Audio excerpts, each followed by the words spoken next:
আগামী ডিসেম্বর মাসে কলকাতায় অনুষ্ঠিত হতে চলেছে অরেঞ্জ ফেস্টিভ্যাল। আর এই ফেস্টিভ্যালকে কেন্দ্র করে বিভিন্ন জায়গা থেকে আগত প্রতিনিধি দলের সাথে প্রস্তুতি বৈঠক সারলেন অরেঞ্জ ফেস্টিভ্যালের কর্ণধার রাজ বসু। শুক্রবার ধূপছড়ায় অবস্থিত একটি বেসরকারি রিসর্টে এই আলোচনা পর্বের বিভিন্ন হোমস্টে ও গ্রামীণ পর্যটনের সদস্যরা উপস্থিত ছিলেন। জানা যায়, এই ফেস্টিভ্যালে উত্তর পূর্বাঞ্চলের সাংস্কৃতিক ধারাবাহিকতা সহ ভুটান, নেপাল ও বাংলাদেশের শিল্পকলা, সাংস্কৃতিক দল সহ পাহাড়ি অঞ্চলের খাবার বিরাট সম্ভার তুলে ধরা হবে। সিকিমের ইয়াংয়াং গ্রাম থেকে শুরু করে লাতপাঞ্চার, সিটং সহ নেপাল ডুয়ার্স সংলগ্ন ঝালুম, বিন্দু, তোদে, গুরুবাথান এবং ঝান্ডির প্রতিনিধিরাও এই বৈঠকে উপস্থিত ছিলেন।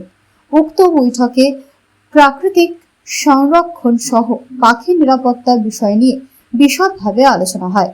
উপজাতির কৃষ্টি সংরক্ষণ সহ বিভিন্ন বিষয় নিয়ে এদিন আলোচনা হয়।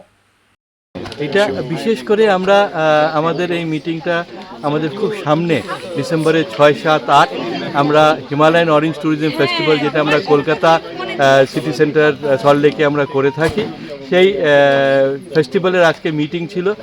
আমাদের এই এন্টায়ার নর্থ বেঙ্গল, সিকিম, নেপাল, ভুটান বিভিন্ন জায়গার থেকে যারা আমাদের ট্যুরিজম কমিউনিটি লিডার্স আছে, তারা প্রত্যেকে আজকে এখানে রিপ্রেজেন্ট করে আজকে এসছেন।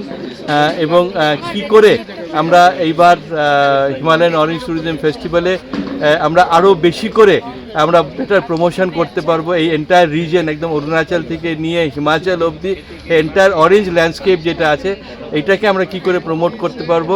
বিভিন্ন গ্রামীণ অঞ্চলে করে থাকি এবং সেখানটা গ্রামীণ পর্যটন এবং তার সাস্টেনেবল ডেভেলপমেন্ট কী করে ডেস্টিনেশনে মানুষরা নিজেরাই এম্পাওয়ার্ড হয়ে নিজেরাই করতে পারবে, সেই জায়গাটা আমরা তুলে ধরতে চাই আমাদের এই আন্দোলনের মধ্যে।